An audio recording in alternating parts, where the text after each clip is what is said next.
Hello friends, welcome to Dhana's tips. இன்றைக்கி நம்ம வீட்டிலையே ரொம்ப டேஸ்டியான வெஜ் மோமோஸ் எப்படி பண்ணுறதுன்னு பார்க்கலாம்.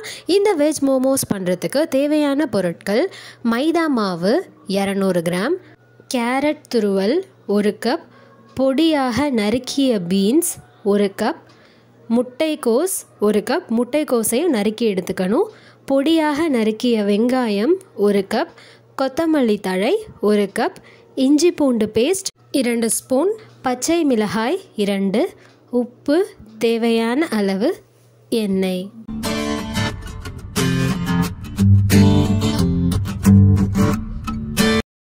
இப்போ ஒரு பெரிய பாத்திரம் எடுத்து அதில் மைதா மாவை சேர்த்துடலாம்.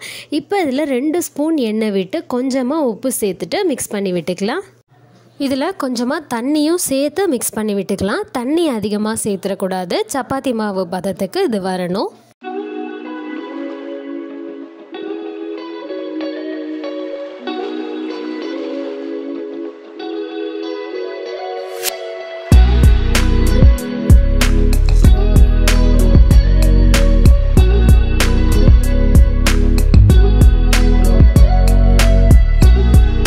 இப்போது மாவு பாத்திரத்தில் ஒட்டாமல் நமக்கு வந்துருச்சு. இப்போ இந்த ஸ்டேஜில் இது மேலே கொஞ்சமாக எண்ணெய் விட்டு அந்த மேல் லேயர் ஃபுல்லாக அதை நல்லா ஸ்ப்ரெட் பண்ணி விட்டு ஒரு பிளேட் வச்சு மூடி வச்சு அரை மணி நேரத்துக்கு அப்படியே ஊற வச்சு எடுத்துக்கலாம்.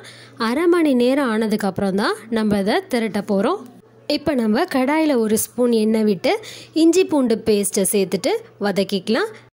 அடுத்து இதில் நம்ம நறுக்கி வச்ச பச்சை மிளகாயை சேர்த்துட்டு வதக்கிக்கலாம். இஞ்சி பூண்டு பேஸ்ட், பச்சை மிளகாயோட பச்சை வாசனை போனதுக்கப்புறமா இதில் நம்ம பொடியாக நறுக்கி வச்ச வெங்காயத்தையும் சேர்த்துட்டு வதக்கிக்கலாம்.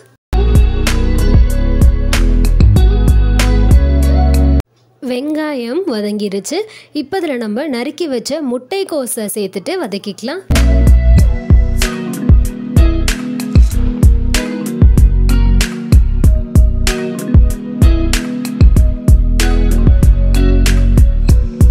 முட்டைக்கோஸும் வதங்கிருச்சு. அடுத்ததில் நம்ம நறுக்கி வச்ச பீன்ஸை சேர்த்துட்டு வதக்கிக்கலாம்.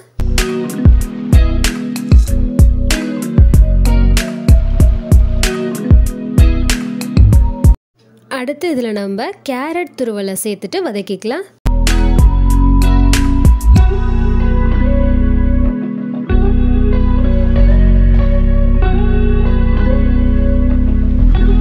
எல்லா காய்கறிகளும் நல்லா வேகிறதுக்காக இதில் நம்ம உப்பு சேர்த்துட்டு வதக்கிக்கலாம்.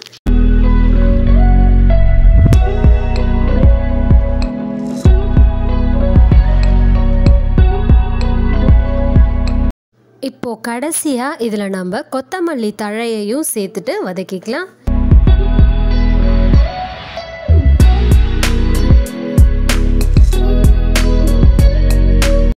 இப்போது காய்கறி எல்லாமே நல்லா வதங்கிருச்சு. அடுப்பை ஆஃப் பண்ணிடலாம். அடுத்து மைதா மாவை நம்ம அரை மணி நேரத்துக்கு ஊற வச்சுருந்தோம். மாவு நல்லா ஊறிடுச்சு. அதை சின்ன உருண்டைகளாக உருட்டி நம்ம எப்படி சப்பாத்திக்கு திரட்டி எடுப்போமோ அதே போல் மைதா மாவை கொஞ்சமாக தொட்டு பூரி சைஸ்க்கு, அதாவது சின்னதாக இருக்க மாதிரி திரட்டி எடுத்துக்கலாம். சின்னதாக நம்ம திரட்டி முடித்ததுக்கப்புறம் என்ன பண்ணணும்னா, நம்ம காய்கறி எல்லாத்தையும் வதக்கி வச்சுருந்தோம், அதை தான் மோமோஸ்க்கு ஸ்டஃபிங்காக யூஸ் பண்ண போகிறோம். அந்த காய்கறிகள் எடுத்து அதை நடுவில் வச்சு அதோட கார்னர் எல்லாத்தையும் மடக்கி எல்லா கார்னரையும் ஒன்றா சேர்த்து நல்லா அழுத்தி விட்டுட்டோம் அப்படின்னா நமக்கு அழகான ஷேப்பில் மோமோஸ் ரெடி. இப்போது எல்லா மாவையும் அழகான மோமோஸ் மாதிரி ரெடி பண்ணி வச்சாச்சு. அடுத்து இதை நம்ம வேக வச்சு எடுக்கலாம். இதை வேக வச்சு எடுக்கிறதுக்காக இட்லி பாத்திரம் எடுத்து அந்த பிளேட்டில் எண்ணெய் தடவி விட்டுக்கலாம். எண்ணெய் தடவி முடித்ததுக்கப்புறம் நம்ம மோமோஸ் எடுத்து இதில் வச்சுட்டு இட்லி பானையில் வச்சு மூடி வச்சு 10 நிமிஷத்துக்கு வேக வச்சு எடுத்துக்கலாம்.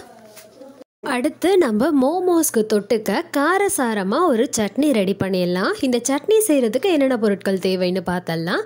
தக்காளி 3, காய்ந்த மிளகாய் 10, கொத்தமல்லி தழை 1 கைப்பிடி அளவு, பூண்டு 15 பல், இஞ்சி சின்ன துண்டாக 4 துண்டு எடுத்திருக்கேன், உப்பு தேவையான அளவு.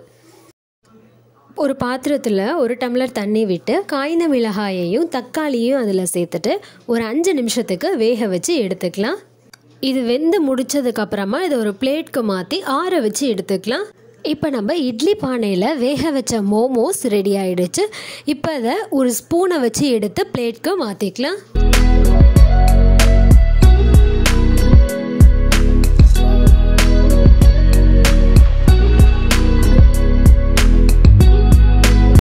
அடுத்து நம்ம வேக வச்ச தக்காளியையும் காய்ந்த மிளகாயும் ஆற வச்சு எடுத்தாச்சு. அது கூட கொஞ்சமாக உப்பு சேர்த்து அரைச்சி எடுத்துக்கலாம். அரைச்சி முடிச்சாச்சு. இப்போ அதில் பூண்டு பற்கள், இஞ்சி, கொத்தமல்லி தழை 3த்தையும் சேர்த்துட்டு அரைச்சி எடுத்துக்கலாம். அரைச்சி முடிச்சாச்சு. இப்போ அதை நம்ம ஒரு கப்புக்கு மாற்றிக்கலாம். ரொம்ப டேஸ்டியான மோமோஸ், அதுக்கு காரசாரமாக ஒரு சட்னி தயாராகிடுச்சு. ட்ரை பண்ணுங்கள். ட்ரை பண்ணிவிட்டு எப்படி இருக்குன்னு கமெண்ட் பண்ணுங்கள். சேனலுக்கு சப்ஸ்கிரைப் பண்ணுங்கள். மறக்காமல் பக்கத்தில் இருக்க பெல் ஐக்கானை கிளிக் பண்ணிக்கோங்க. தேங்க்யூ.